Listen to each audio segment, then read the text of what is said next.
Les and I had lost contact for a little while, right? And then when we reconnected, it was actually, I'd found out that he had cancer and he'd already been through the treatment and everything, right? So I was like, holy shit for a second. Then I was like, all right, he's going to be okay.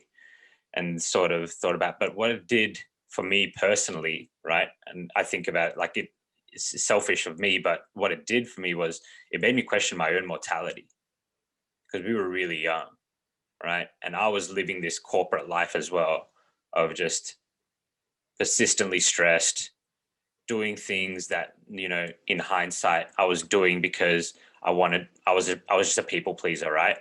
And that was the way that I used to get validation, and I felt successful. If I did a good job and someone was like, yep, you're awesome at that, that's what I thought made me feel good. And then when Liz, told me about how it had cancer and what had gone through, and it made me question, like, well, if that had been me in that situation and had things gone differently, and you were faced with your mortality, what would you feel about your life up until this point?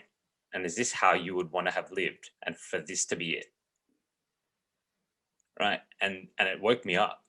Like that fucking woke me up because I was like, I don't want to be like, if this was it, I would not be happy with that. Like if the life I've lived up to now was it, I would feel like I've left so much on the table in terms of what I could experience and how I want to feel and what I want to experience. And not too long after I left my corporate job, it was one of the things that I can definitively point to that helped me to get on the path that I wanted to walk. It made me become introspective, work out what I wanted at that time in my life, and to take those steps to do it. Because I was like, well, if you don't do it and you're faced with this sort of situation and it turns out a bit differently, you could never experience what you want.